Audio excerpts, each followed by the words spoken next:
have a habit of gazing into mirrors, fixing our hair, touching up our makeup, making sure everything is just right.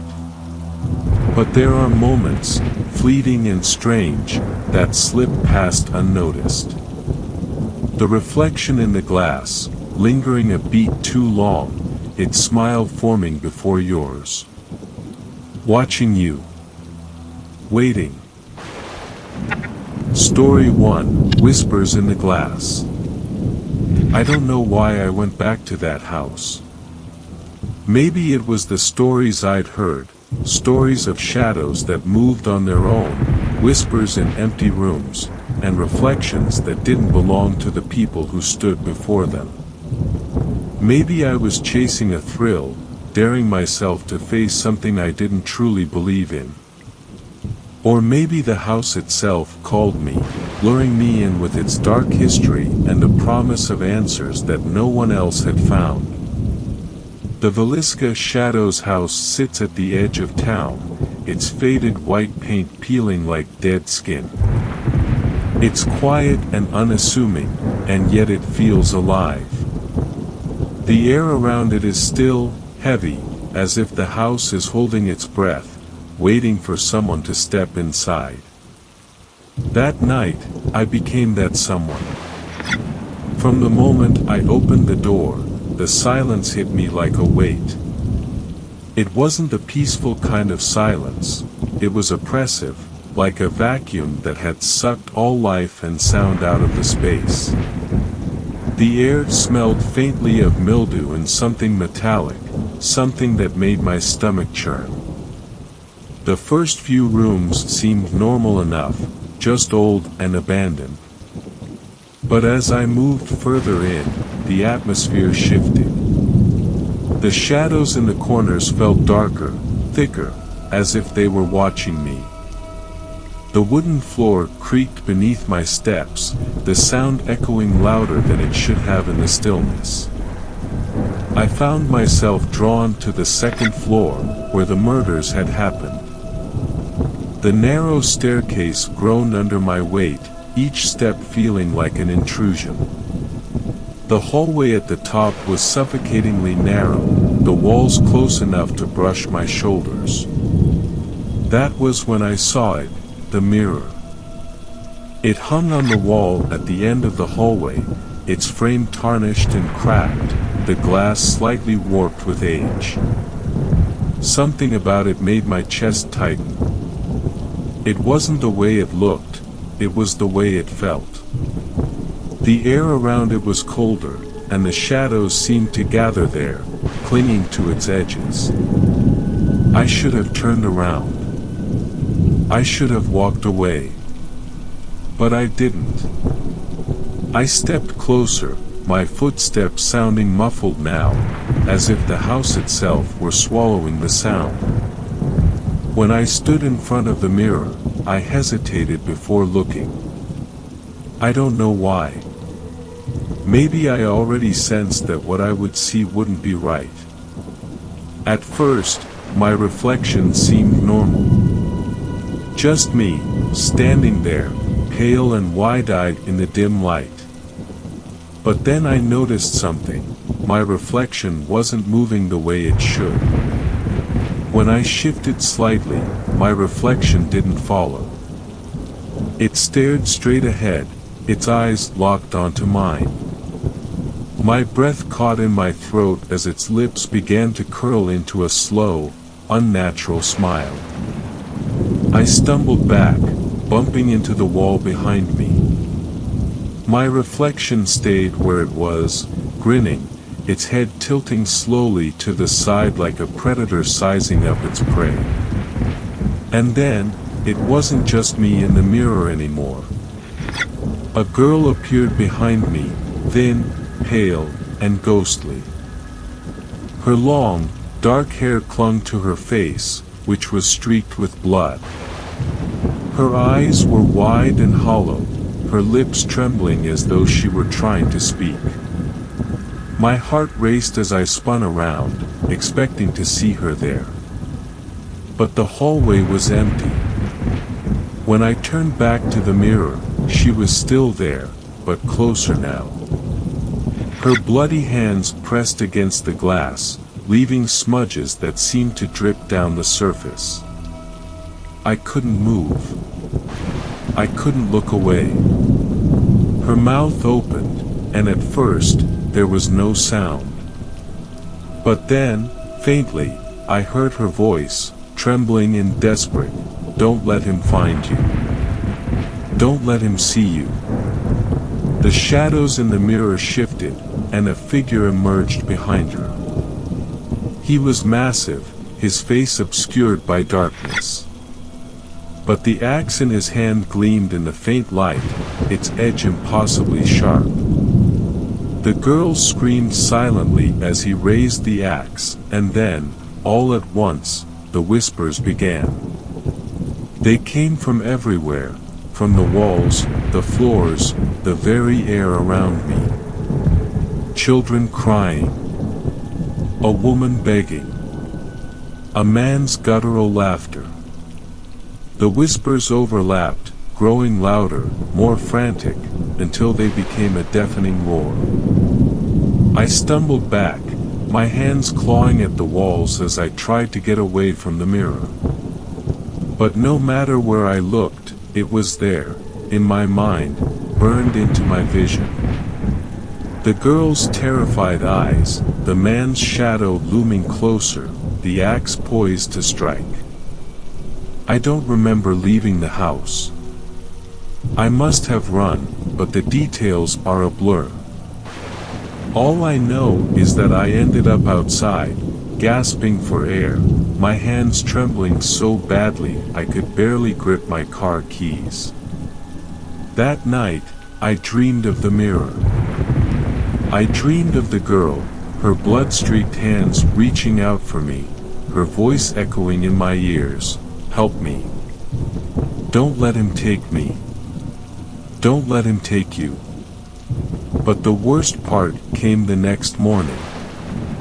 When I looked at my own bathroom mirror, for the briefest moment, I saw her. Her face flashed behind mine, her wide eyes filled with terror. And then, just as quickly, she was gone. The whispers haven't stopped since that night. They're faint, just on the edge of hearing, but they're always there. And every time I see my reflection, I feel like it's watching me. Waiting. If you ever go to the Velisca Shadows house, heed my warning, don't look into the mirrors. Don't let them see you. Because once they do, they never let you go. Story 2, The Faces in the Lemp Glass. I've always been the kind of person who rolls their eyes at ghost stories. Haunted houses, cursed objects, restless spirits, they're just tales people tell to spook themselves, right? That's what I believed. That's what I wanted to believe. But then I went to the Lemp Mansion, and everything I thought I knew about the world unraveled. The Lemp Mansion is infamous in this town, a hulking, beautiful relic of tragedy. The Lemp family, once wealthy and powerful, fell victim to a string of suicides, each more devastating than the last. They say the house holds on to their grief, their despair, like a sponge soaked in sorrow. I thought it was just a good story to draw tourists.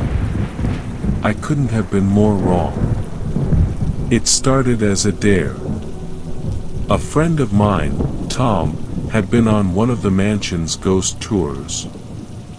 He came back pale and shaken, swearing he'd seen something in the mirror roar in the main hall, a face that wasn't his. I laughed at him, calling it a trick of the light, but he wouldn't let it go. Finally, he dared me to see for myself. I should have said no. It was late when I arrived. The mansion loomed in the darkness, its tall windows gleaming faintly like eyes watching me approach. The air was still, heavy, and carried the faintest scent of decay. I told myself it was just an old house, a building can't hurt you. But as I stepped through the front door, I felt something shift. The air grew colder, the silence thicker. I walked through the rooms, flashlight in hand. Each step echoed loudly, as though the house wanted me to know it was listening. The furniture was antique, untouched by time but heavy with the weight of the past. Faded portraits of the Lemp family hung on the walls, their painted eyes following me as I moved. And then I saw it, the mirror. It stood at the end of the main hall, enormous and commanding, its ornate frame glinting faintly in the dim light. The carvings around the edges were intricate, almost hypnotic, a tangle of twisting vines and strange, grotesque faces that seemed to leer at me. The glass itself was clouded, smudged with what looked like fingerprints, or something else. I approached it slowly, my heart pounding for reasons I couldn't explain. My reflection appeared as I drew closer, pale and wide-eyed. At first, I let out a nervous laugh. It was just me, after all. Just a mirror. But as I stared, the laughter died in my throat. Something wasn't right. My reflection wasn't following my movements. I tilted my head to the side, but it stayed perfectly still, its eyes locked on mine. A bead of sweat slid down my temple, but the version of me in the mirror didn't even blink. Then it smiled. It wasn't a friendly smile. It was slow, deliberate, and far too wide, as if the corners of my reflection's mouth were being pulled by invisible strings. I stumbled back, but the image in the mirror leaned forward, its grin stretching impossibly far. That's when the faces appeared. At first, they were faint, just shadows behind the glass. But as I stared, they grew clearer, faces twisted in agony, pressing against the inside of the mirror as if trying to break through. There was a man with sunken eyes and hollow cheeks, his mouth opening and closing as though he were trying to scream. A woman with blood dripping from her lips. A child, no older than 6, with dark, empty sockets where her eyes should have been. The whispers started then. They were soft at first, like the faint rustling of leaves, but they grew louder, overlapping voices speaking words I couldn't understand. My knees locked as I tried to back away, my body refusing to obey. The faces in the mirror grew more frantic, their mouths moving in silent cries. One of them, the man with sunken eyes, pressed his hand against the glass. A long, skeletal hand, the skin stretched tight over his bones. I felt the cold radiating from it, biting into my skin even though I wasn't touching the glass. His voice broke through the cacophony of whispers, deep and guttural, "Help us." The glass began to ripple, as though it were water disturbed by a stone. The man's hand pushed harder, the surface bending outward as if he might break through. My reflection was gone now, replaced entirely by the faces. They were everywhere, too many to count, their whispers turning into wails. I finally found the strength to move. Turning on my heel, I bolted from the room, my flashlight swinging wildly. The air felt thick, pressing down on me, and the whispers followed, echoing through the hallways, rising to a deafening roar. When I burst outside, the cool night air hit me like a slap. My legs gave out, and I collapsed on the front steps, gasping for breath. For a moment, everything was silent again, save for the pounding of my heart. But it wasn't over. As I stumbled to my car, I caught a glimpse of the rearview mirror. For just a second, I saw them, the faces. They stared back at me, their mouths moving, their hands pressed against the glass. One of them, the woman with bloodied lips, smiled at me. That night, I covered every mirror in my house. But it didn't help. The faces haunt me still, lingering just at the edge of my vision, waiting for me to slip. The whispers follow me everywhere, faint but constant. If you ever visit the Lemp Mansion, listen to me, don't go near the mirror. Don't look into the glass. Whatever's trapped in there is waiting, and if you're not careful, it will find a way to follow you home. Story 3, Reflection of Room 503. The Cecil Hotel had always carried a dark allure for those fascinated by the macabre. Its grim history of suicides, murders, and unsolved mysteries made it a magnet for ghost hunters and thrill seekers. But for me, it was an accidental booking, a last-minute choice when all other options were full. I arrived late in the evening, my suitcase dragging behind me as I stepped into the dimly lit lobby. The air was heavy, not just with the smell of damp carpet but with something unexplainable. The receptionist, a tired-looking woman with dark circles under her eyes, barely glanced at me as she handed over the key to room 503.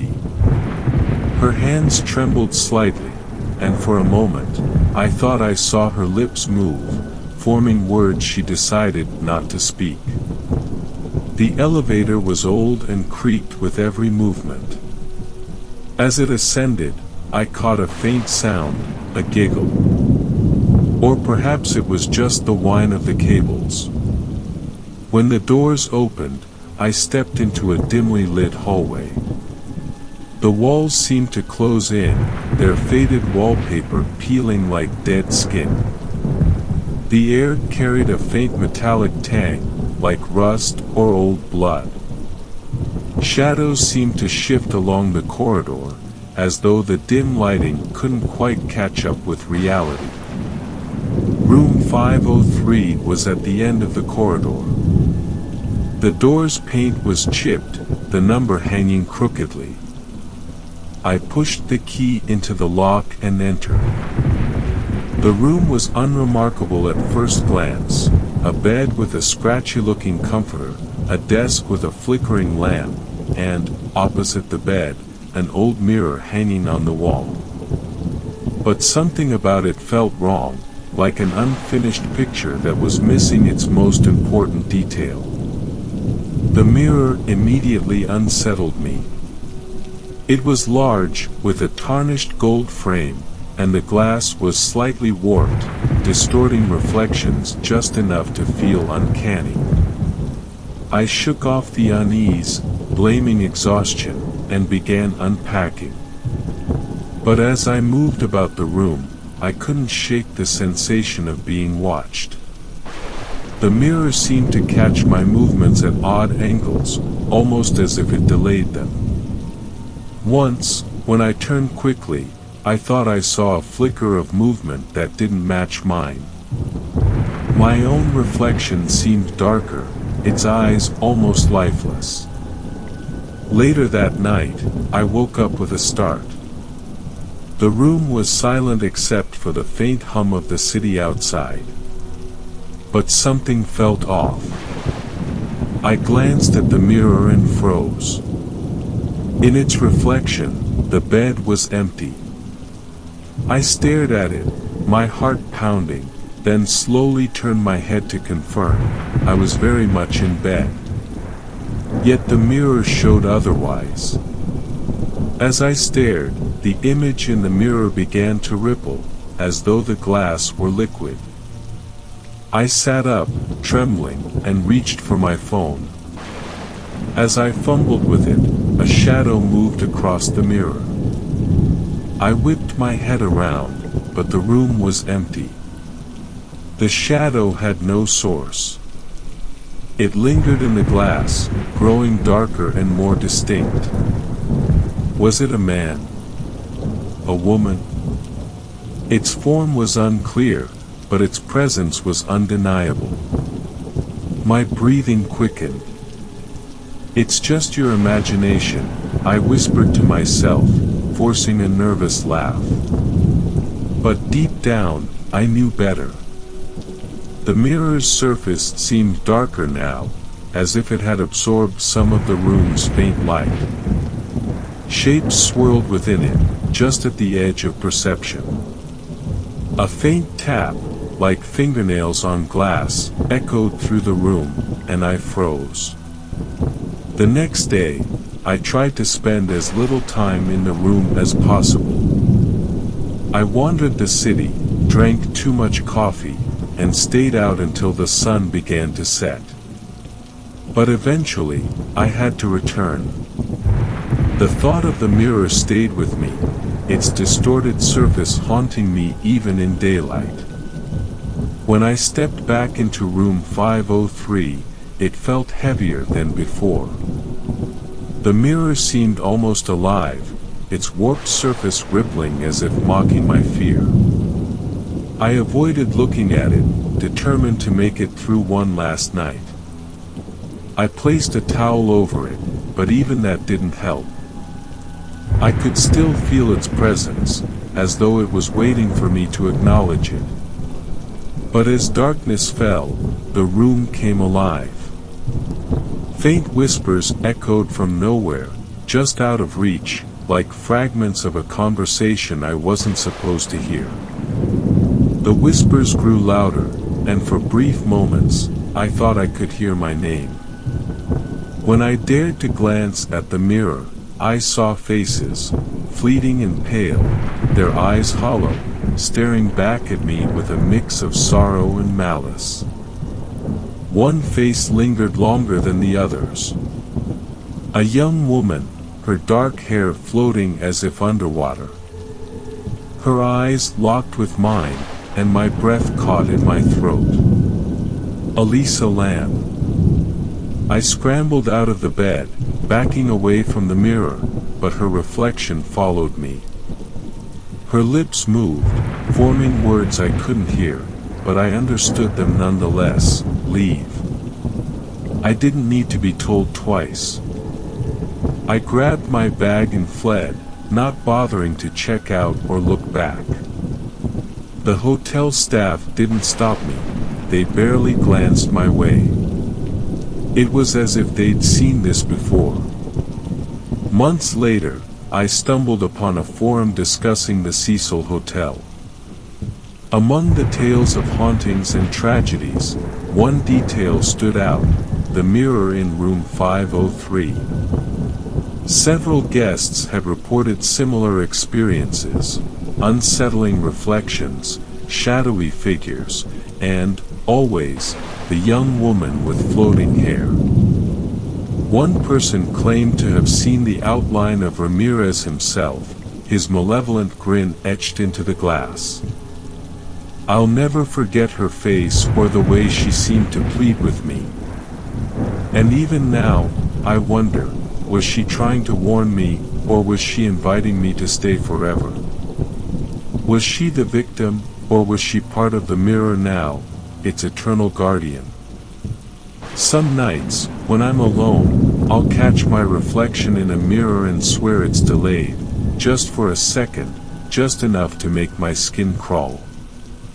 And sometimes, in that delay, I see her, her hollow eyes and waterlogged hair, watching from a place just beyond my reach. Even in my own home, I'm not sure if I've truly escaped. And I'm terrified to find out what will happen if one day, I can't look away in time. Story 4, The Crying Boy and the Mirror. It started as a curious purchase, one of those impulse buys at a flea market. The seller, an older man with a weathered face, didn't say much, only muttering, "Don't hang it near a mirror." I laughed it off, thinking he was just adding mystique to the painting of the crying boy I just bought. It was eerie, sure, but I was drawn to its somber beauty and the deep sadness in the boy's eyes. I brought it home and hung it in the hallway opposite an antique mirror I'd inherited from my grandmother. It was a striking combination, the dark, tear-streaked face of the boy reflected in the mirror's cracked but polished surface. For the first week, nothing unusual happened. But then, the changes began. The first sign was subtle. One morning, as I passed the mirror on my way to the kitchen, I noticed a faint smudge on the glass. Thinking it was dirt, I grabbed a cloth to clean it. But as I wiped, the smudge didn't go away. Instead, it shifted, almost like a shadow darting just beyond my view. I told myself it was a trick of the light. That night, I woke to the sound of a faint tapping. It was rhythmic, like fingernails drumming against glass. My heart pounded as I followed the noise to the hallway. The crying boy stared back at me from the painting, but in the mirror, his reflection seemed to move. His tear-streaked face twisted into something darker, his eyes glistening with a malevolent gleam. The tapping grew louder, almost insistent, and then stopped. When I examined the mirror the next morning, a long crack had appeared, running diagonally from corner to corner. I tried to convince myself it had been there before, but I knew better. Over the next few days, the temperature in the hallway dropped inexplicably. I would see my breath fogging the air when I walked past. The boy's painted eyes seemed to follow me, both on the canvas and in the mirror's distorted reflection. Once, I could have sworn I saw his lips move. By the third night, I was too frightened to sleep. I left the hallway light on and sat in my living room, staring at the doorway that led to the painting in the mirror. Around 3 a.m., the light began to flicker. A cold wind swept through the room, even though all the windows were shut. I heard a child's faint sobbing. It echoed from the hallway, growing louder and more anguished until it sounded as though the child were right next to me. Gathering every ounce of courage I had, I grabbed a blanket and threw it over the painting. The sobbing stopped instantly, replaced by a deafening silence. I thought I'd solved the problem, but when I turned toward the mirror, I froze. The crying boy was still there, his reflection visible even though the painting was covered. His mouth twisted into a wicked grin, and his tears turned red, streaking down his face like blood. I screamed and ran out of the house, spending the night in my car. At dawn, I returned with the intention of destroying both the painting and the mirror. But when I stepped into the hallway, the painting was uncovered, and the mirror was shattered into countless pieces. Among the shards, I could see fragments of the boy's face, each one warped and distorted, but still watching me. Desperate to rid myself of whatever I'd brought into my home, I threw the painting into a dumpster and swept up the broken glass. But the house never felt the same. Strange sounds lingered, soft footsteps in the hallway when no one was there, faint whispers that stopped the moment I entered a room. Shadows danced at the corners of my vision, and mirrors everywhere seemed to catch reflections that didn't belong. I'd wake up at night with a sense of dread, as though someone was standing just outside my bedroom door, watching. I moved out within a month, leaving behind the hallway and its cursed remnants. My new apartment was bright, modern, and entirely free of antiques. For a while, the unease subsided. But it wasn't long before the signs returned. It started with the faint sound of crying, drifting through the walls late at night. I'd check every corner of the apartment, finding nothing but the oppressive silence that followed the noise. Then came the reflections. In shiny surfaces, a kettle, a window at night, even the blank screen of my phone, I'd see him, the crying boy. His tear-streaked face stared back at me, distant but unmistakable. One night, I awoke to the sound of tapping, the same rhythmic drumming I'd heard in the hallway of my old house. My breath caught as I sat up in bed, my heart hammering against my ribs.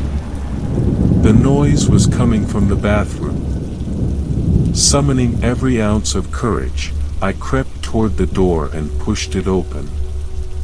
The room was empty, but the mirror above the sink was fogged over. Written in the condensation were two words: "Help me." I fled that night and have been running ever since, moving from place to place, trying to escape the boy's haunting presence. But he always finds me. Mirrors, windows, reflective surfaces of any kind, they're his doorway, his way of reminding me that I'll never be free. Even now, as I write this, I can feel his eyes on me. And I know, sooner or later, I'll have to face him again. Story 5: The Infanta Margarita Teresa and the Mirror Curse.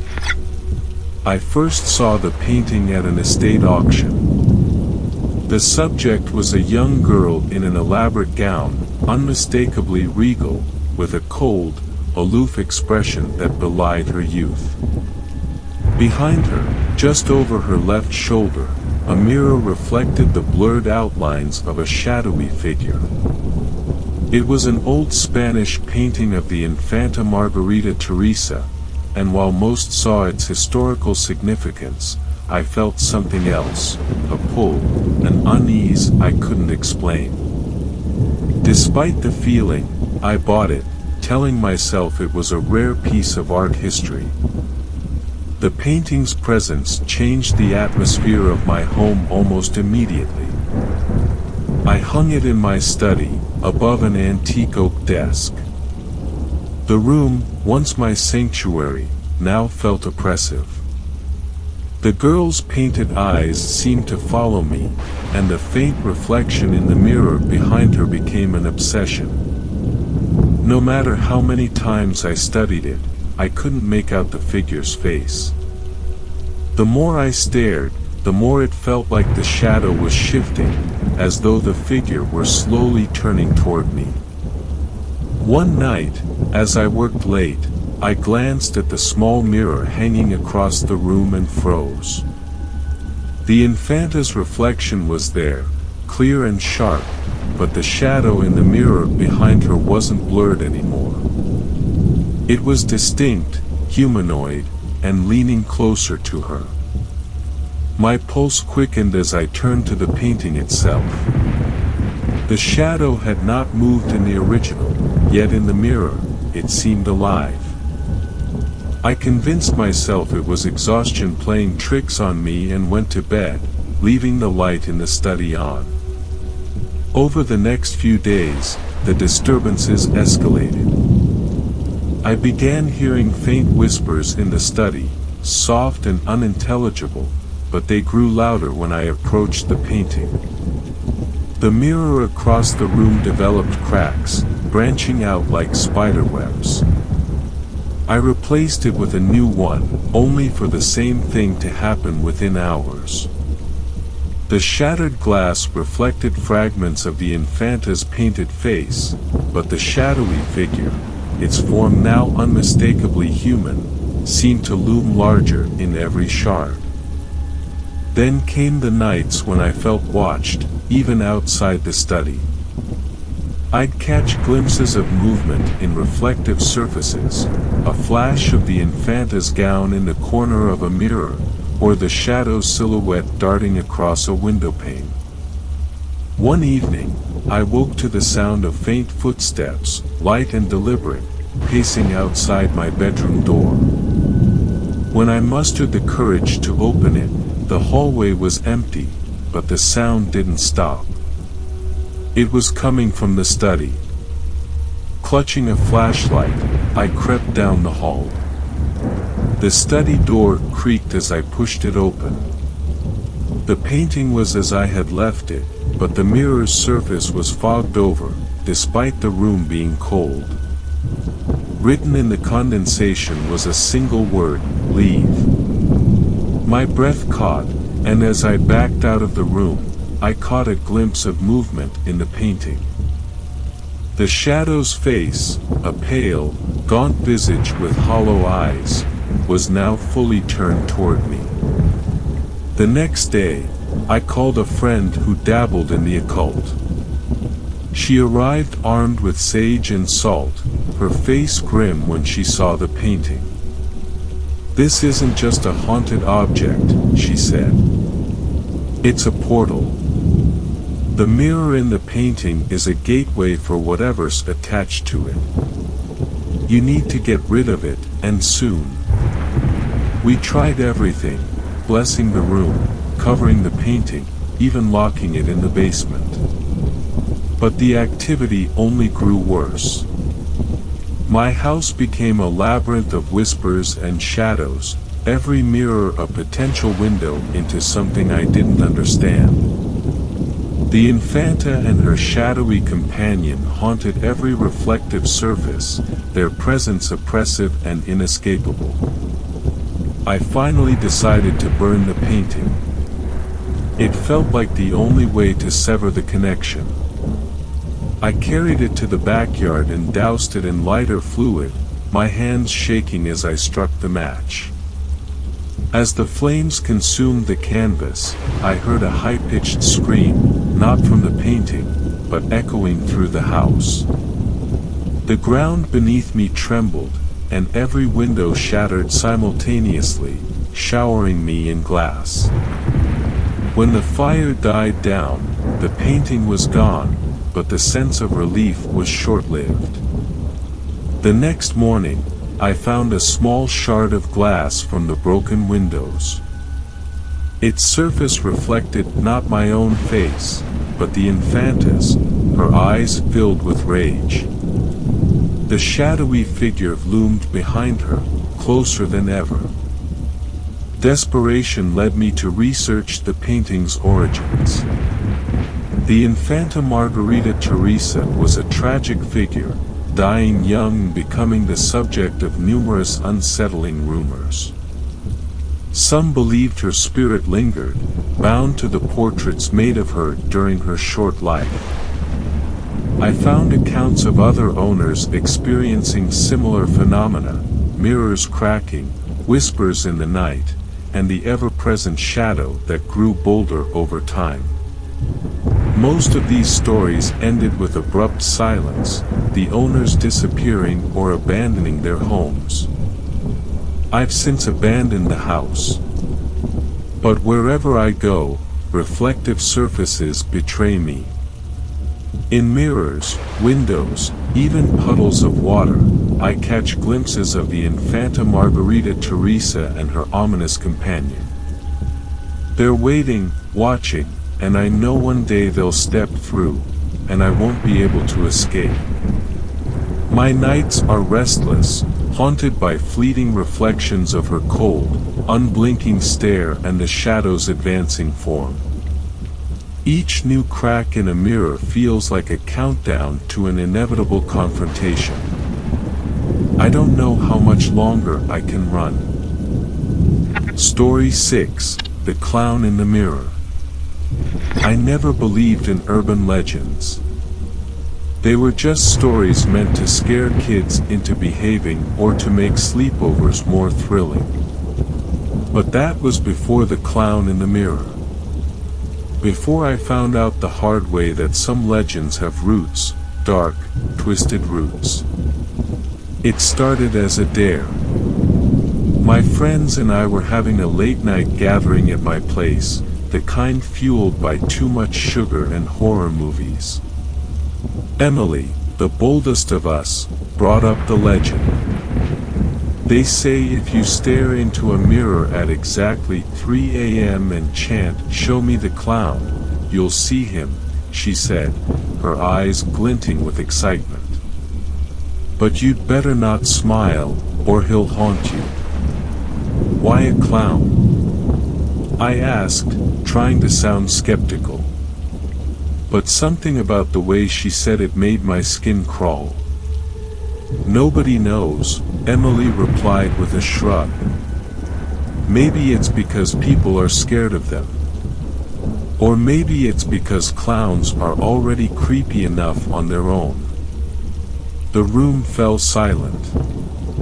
It was the kind of silence that dared someone to break it. And, of course, Emily did. Let's do it. Let's call the clown. The others laughed nervously, but I could see they were intrigued. I wanted to protest, but before I knew it, we were crammed into the tiny downstairs bathroom, the only one with a large enough mirror. The fluorescent light buzzed overhead as we crowded around the sink, the mirror's surface reflecting our jittery faces. At 2:59 a.m., Emily pulled out her phone to keep track of the time. "Ready?" she whispered. None of us replied. The second the clock turned to 3 o'clock, we chanted in unison, "Show me the clown." Nothing happened. The mirror reflected only our pale faces and the dull yellow light. Relief washed over me. "See? Just a story," I said, laughing nervously. But then the light flickered. Just once, but long enough to make us all freeze. When it steadied, the mirror looked different. It still reflected the room, but now, faintly in the background, was a figure. A clown. At first, I thought it was a trick of the light or our overactive imaginations. But as we stared, the figure became clearer. He wore a tattered red and white costume, his painted face cracked and smeared, his smile unnaturally wide. And he was moving. Slowly, almost imperceptibly, he began leaning closer to the glass. "Turn it off," someone whispered, but nobody moved. The clown's eyes seemed to lock onto mine, and I couldn't look away. Then his smile widened, revealing jagged, yellowed teeth. The light flickered again, plunging us into darkness for a split second. When it came back, the clown was gone.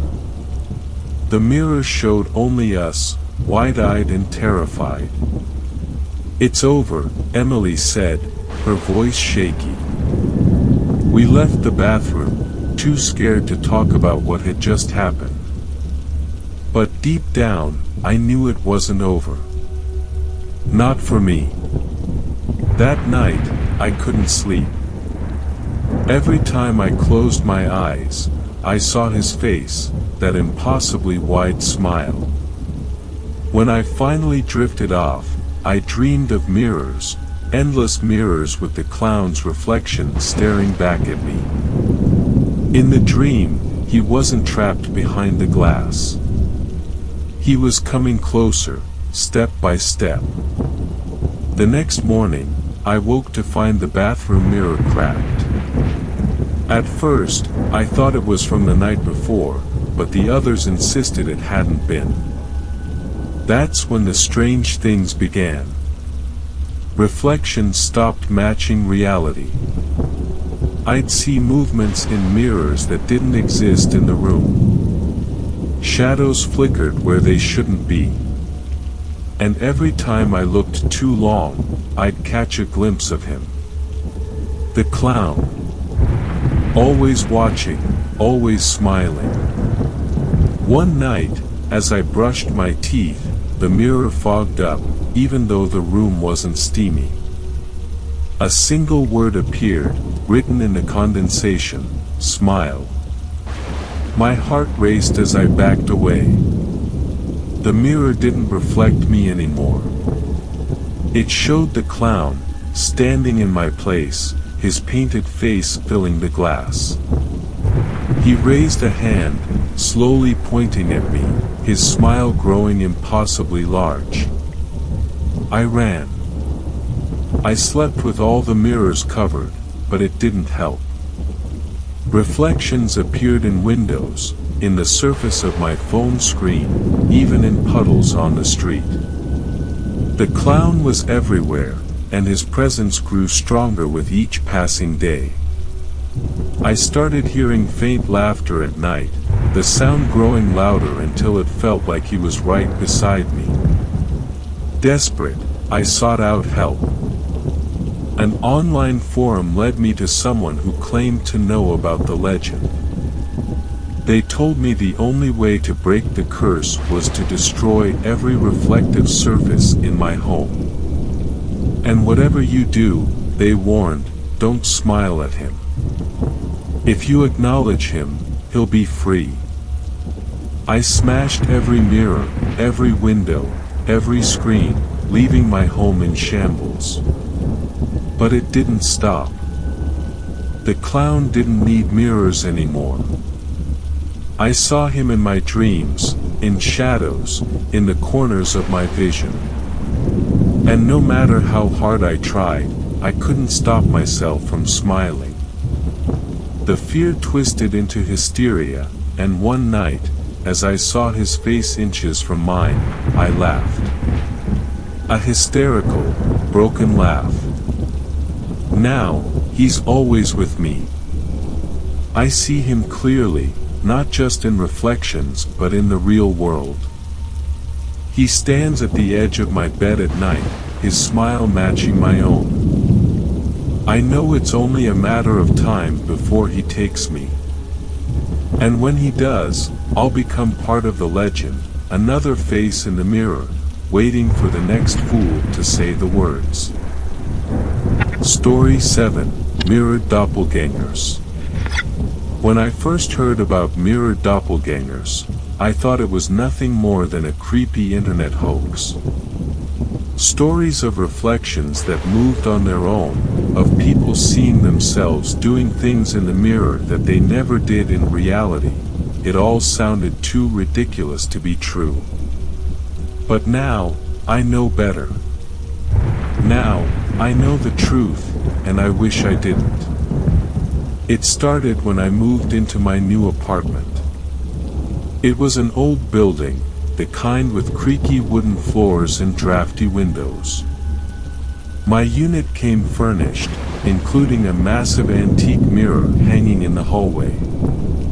Its frame was ornate, carved with twisting vines and strange, almost human-like faces. I'd always been uneasy around mirrors, but this one was impossible to avoid. Every time I walked past it, I felt its weight, like it was watching me. The first time I noticed something was off, I had just come home from work. I dropped my bag by the door and caught a glimpse of myself in the mirror. Only, I wasn't standing still. My reflection, my other me, was smiling, just barely, the corners of its mouth twitching upward. I froze, staring at the mirror. The smile disappeared, and for a moment, everything seemed normal again. Must be my imagination, I muttered, trying to laugh it off. But the unease stayed with me all night.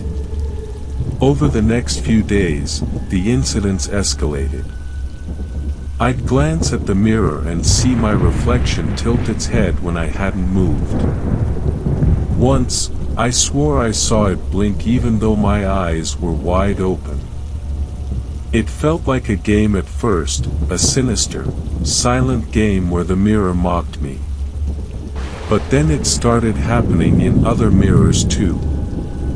The bathroom mirror, the compact in my purse, even the reflection in the darkened window at night, my doppelganger was always there, watching.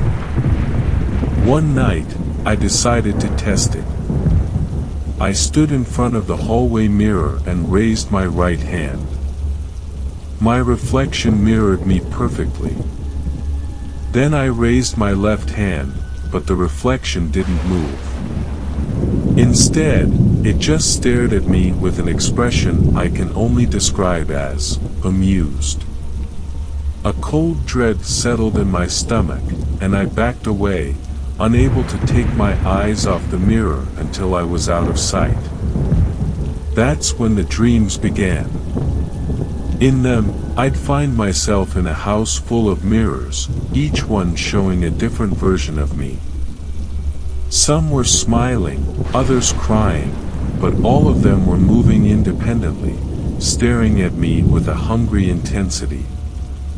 In one dream, I reached out to touch a mirror, and my reflection grabbed my wrist, pulling me toward the glass. I woke up screaming, the sensation of cold, glassy fingers lingering on my skin. Things got worse after that. The doppelganger wasn't content to stay in the mirrors anymore. I'd catch glimpses of it out of the corner of my eye, standing just beyond my bedroom door or at the end of the hallway. It was always gone when I turned to look, but I could feel its presence, a prickling sensation at the back of my neck. One night, I woke up to the sound of soft footsteps. My apartment was dark, but the faint glow of the streetlights outside cast long shadows across the walls. I sat up in bed, heart pounding, and that's when I saw it. The doppelganger was standing at the foot of my bed. It looked exactly like me, but its eyes were wrong. They were darker, deeper, and filled with something I can only describe as malice. It smiled, the same twisted smile I'd seen in the mirror. "You don't belong here," it whispered, its voice a distorted echo of my own. I couldn't move, couldn't scream. All I could do was watch as it stepped closer, its movements jerky and unnatural. The next thing I remember, it was morning. The doppelganger was gone, but the feeling of its presence lingered. I avoided mirrors entirely after that, covering them with sheets and avoiding reflective surfaces as much as possible. But it didn't help. It was still there, in my dreams, in the shadows, in the moments of silence when I was alone. Desperate, I turned to the internet for answers. I found forums filled with stories like mine, people haunted by reflections that weren't quite right. One user claimed they'd escaped by smashing every mirror in their house. Another said they'd burned the frame of the original mirror, severing the connection. But for every success story, there were warnings. "Don't let it out," one post read. "If the doppelganger crosses into your world, it will take your place. And once it does, no one will ever know it's not you." That night, I smashed the hallway mirror. Glass shards rained down, scattering across the wooden floor. For a moment, I felt relief, like I'd finally taken control. But then I saw it, reflected in a shard of broken glass. The doppelganger wasn't behind the mirror anymore. It was standing in the room with me, smiling that same terrible smile. I ran out of the apartment that night and never went back. I thought I could leave it behind, but it followed me. I see it everywhere now, in car windows, in store displays, even in the shimmer of water. It doesn't need mirrors anymore. It's part of me, or maybe I'm part of it. I've stopped sleeping because every time I do, I wake up in a world where everything feels just a little bit wrong. People don't recognize me the way they used to. Friends avoid me. And when I look at old photos of myself, I swear the face staring back isn't mine. Now, I'm not sure who I am. Sometimes I feel like the reflection and the real me have switched places. Other times, I catch myself smiling for no reason, the same twisted smile the doppelganger wore. I've tried to fight it, but it's stronger than I am. It's only a matter of time before it takes over completely. They say mirrors are windows to another world. I've seen that world, and I know what's waiting on the other side. If you ever notice your reflection moving when you don't look too long. Don't give it a chance to come through. Because once it does, there's no going back. And once it does, you'll never know if the person staring back is really you, or something else entirely. Story 8. The Mirror's Reflection. I still remember the first time I met him, Ted Bundy.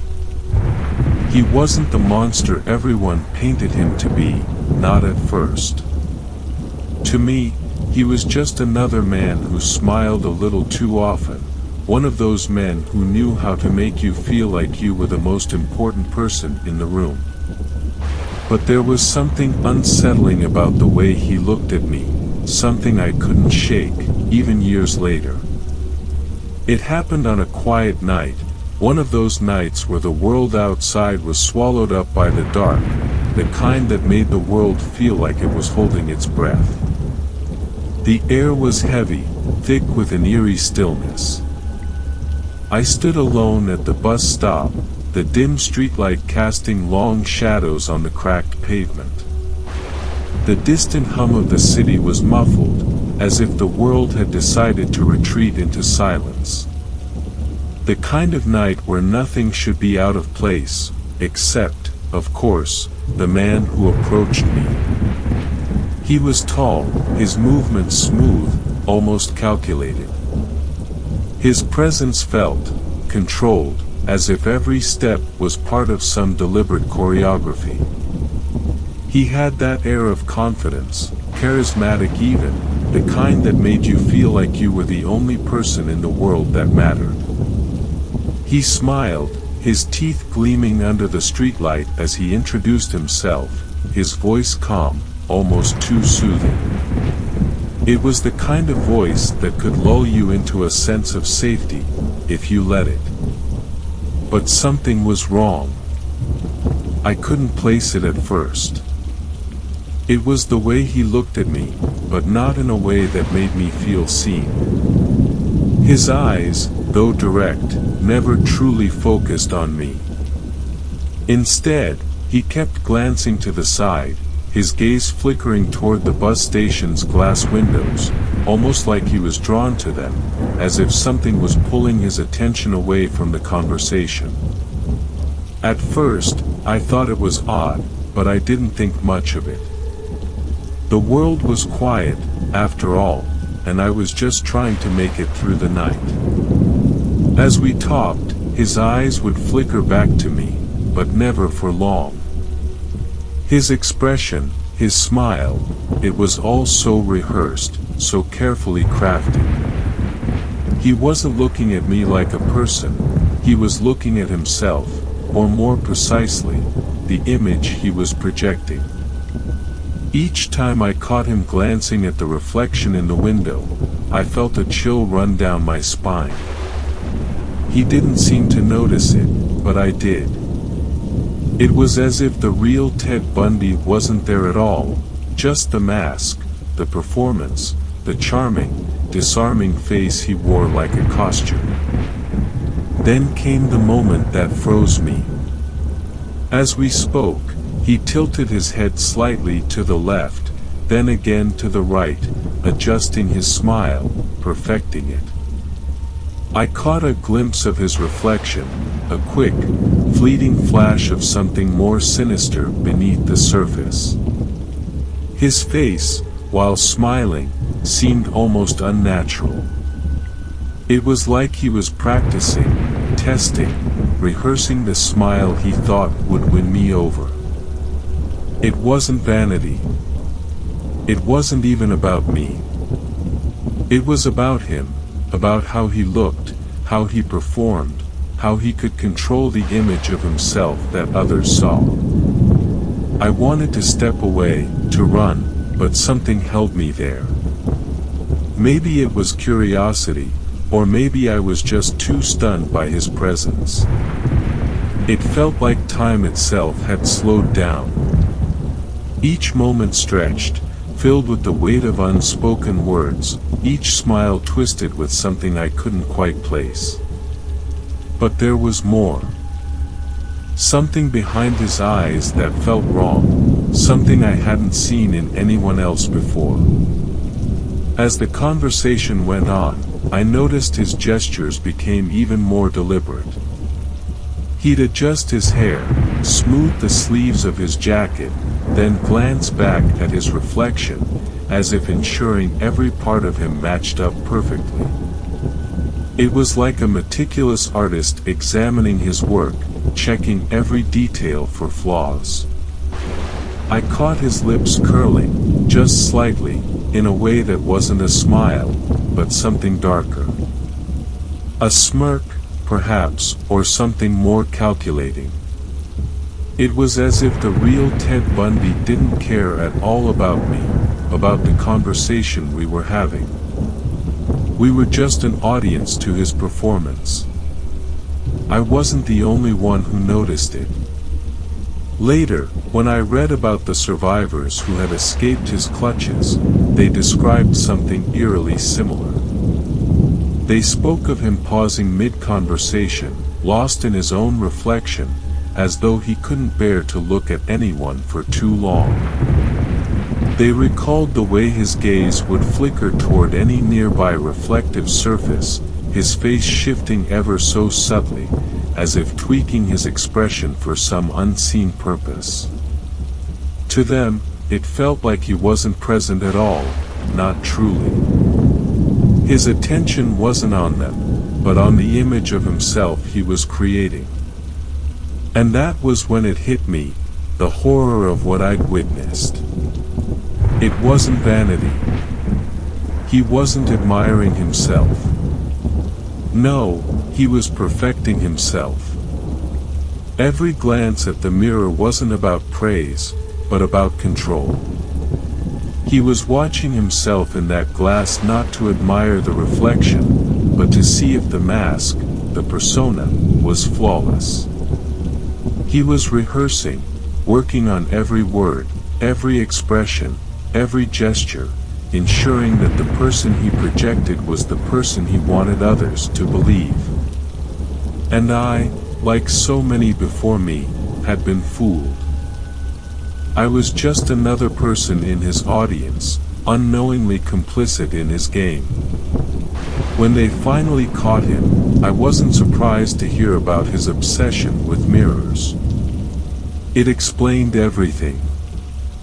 All those times I thought he was just shy, or distant, or lost in thought, he was rehearsing, perfecting his performance. In the silence of his mind, he practiced what he would say, how he would look, what gestures would convey the most charm, the most control. He wasn't interested in us. We were just props in his performance, tools in his elaborate act. We were meant to be mesmerized by the mask he wore, never questioning the face beneath. But the more I thought about it, the more disturbing it became. It was as though I had been watched the entire time. Every word I said, every gesture I made, was part of the play. I had been just another character in a twisted, carefully crafted scene. And worse, I didn't even know it. Now, when I stand before a mirror, I find myself wondering, what if I missed something? What if there's a piece of me that never saw the real Ted Bundy, and instead, I was just another reflection of his carefully rehearsed mask? What if we all are? The reflection in the mirror is never truly us.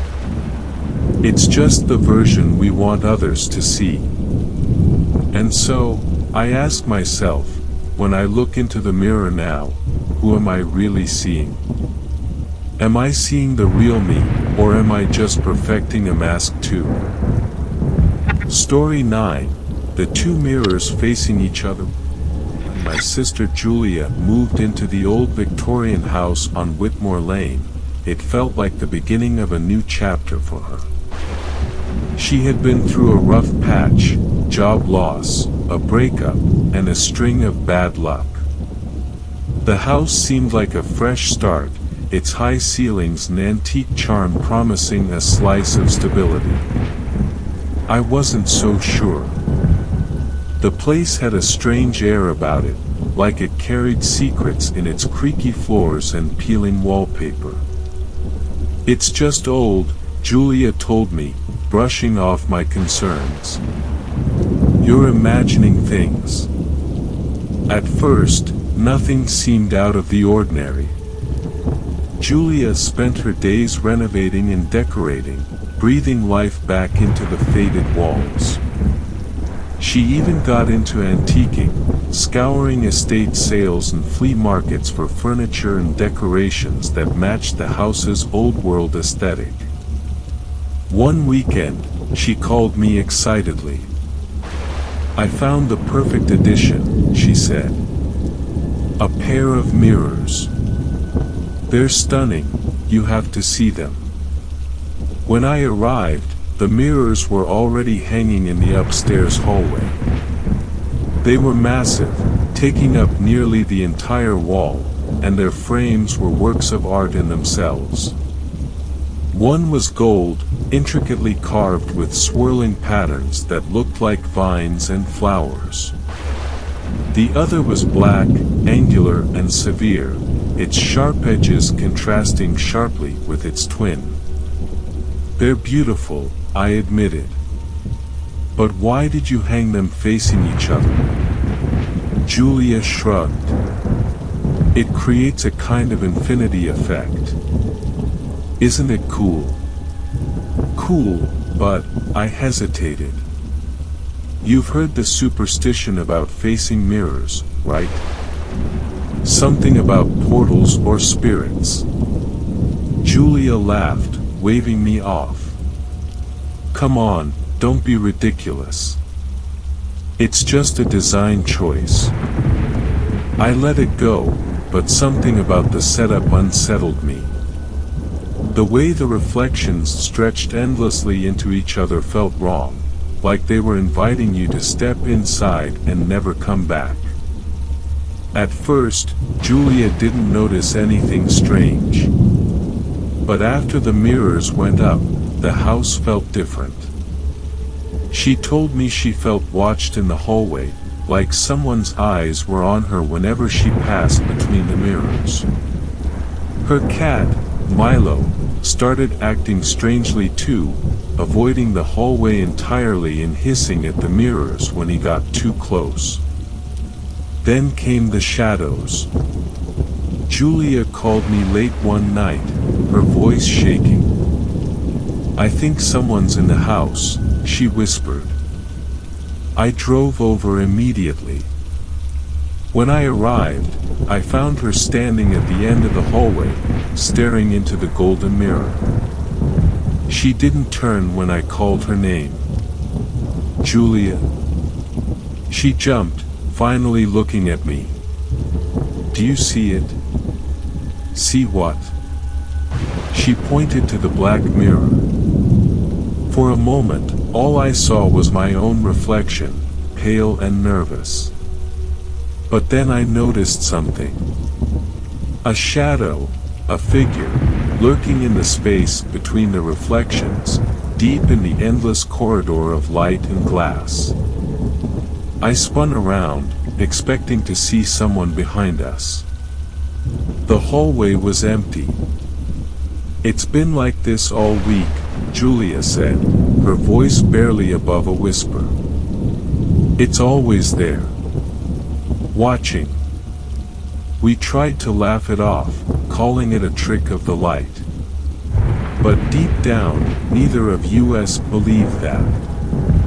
Over the next few days, things escalated.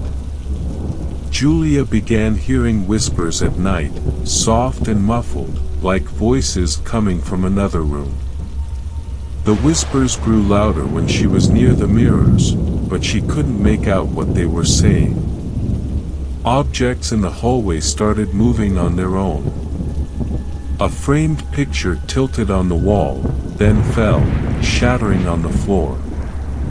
A vase slid across the table as if pushed by invisible hands. Julia called me again, this time in tears. "I tried to take the mirrors down," she said, "but I can't. Every time I touch them, I get this feeling, like they don't want me to." "Julia, they're just mirrors," I said, trying to sound reassuring. But I didn't believe my own words. That night, I stayed over, determined to help her figure out what was going on. Around midnight, I woke to the sound of footsteps in the hallway. "Julia?" I called, but there was no answer. I crept out of the bedroom and saw her standing between the mirrors, staring into the golden one. "Julia, what are you doing?" She didn't respond.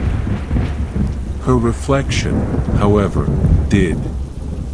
It turned to look at me, even though she hadn't moved.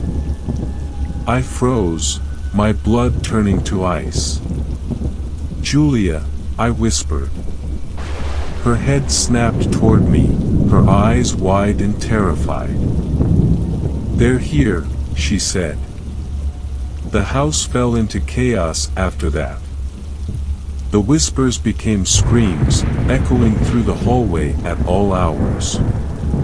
Shadows moved freely now, darting across the walls and floors, no longer confined to the mirrors. Milo disappeared one night, and we found him 2 days later, hiding in the attic, trembling and refusing to eat. I begged Julia to leave the house, but she refused. "I can't just abandon it," she said. "This is my home." One night, the mirrors shattered on their own. I woke to the sound of glass breaking and ran to the hallway to find Julia standing in the middle of the wreckage. Both mirrors were cracked, but the fractures weren't random. They spiraled inward, forming dark, swirling patterns that seemed almost deliberate. The shadows poured out of the mirrors then, coalescing into towering figures with featureless faces.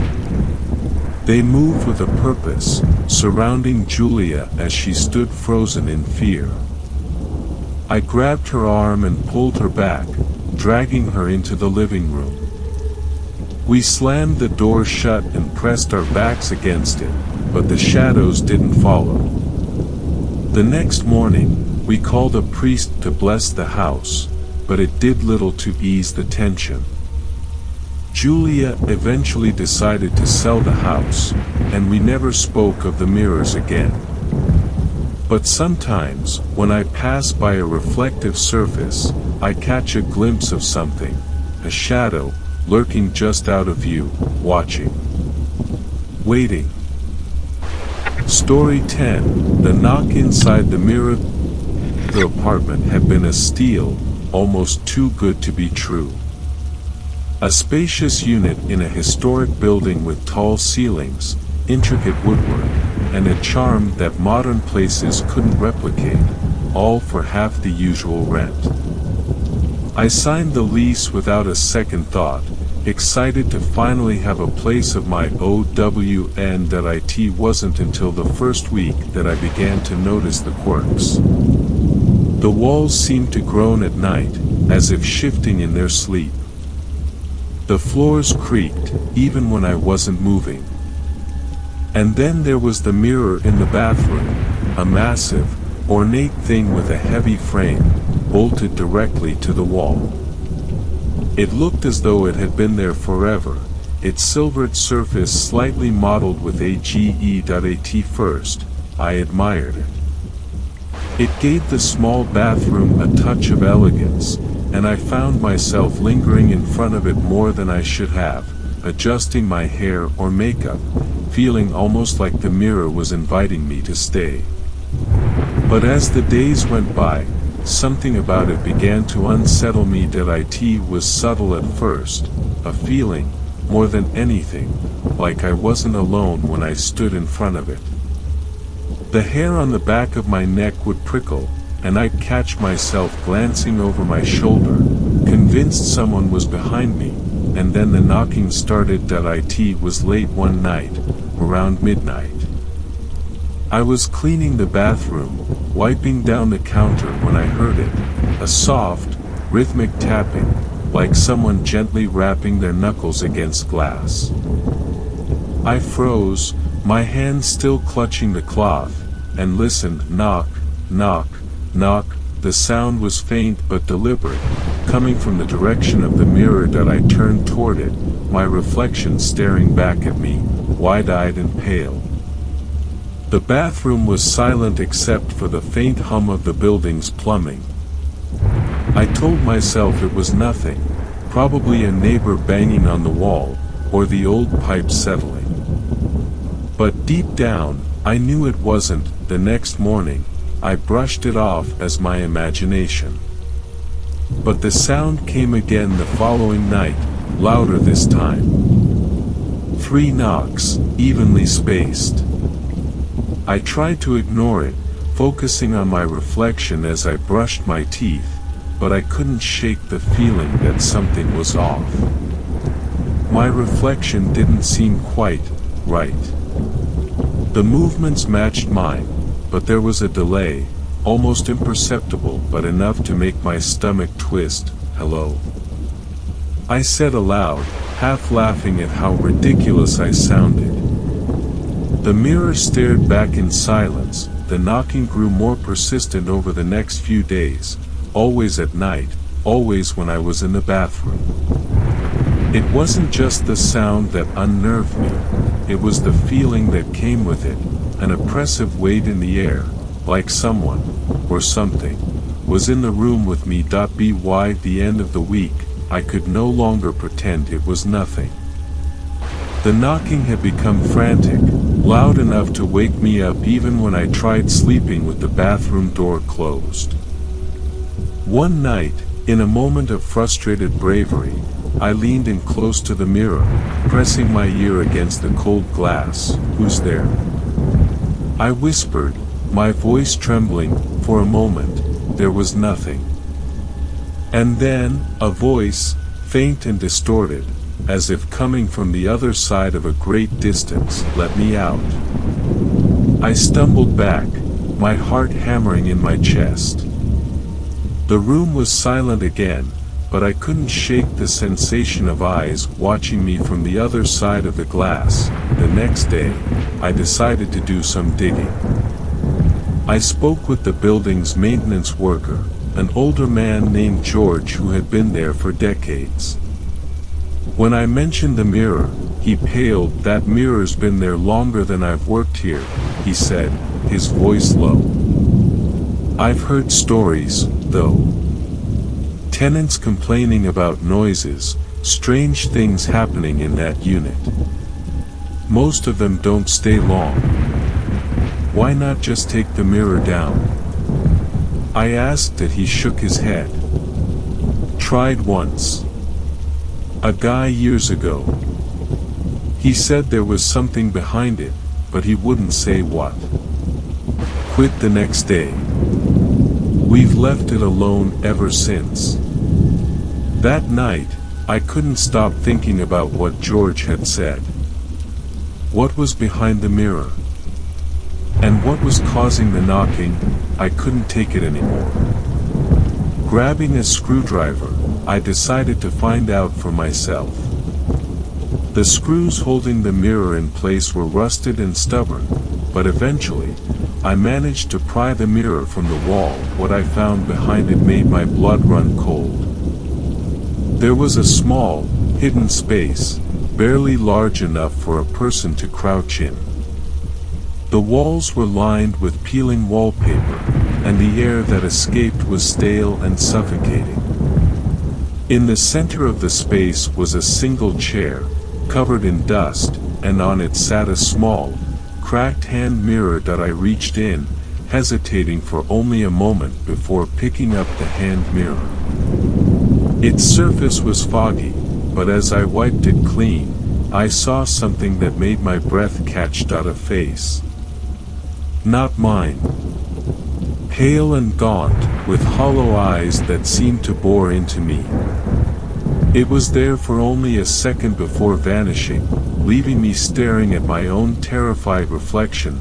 Behind me, in the bathroom, the knocking started again, louder and more frantic than ever, and this time, it wasn't coming from the wall. It was coming from the hand mirror in my trembling hands. "Let me out.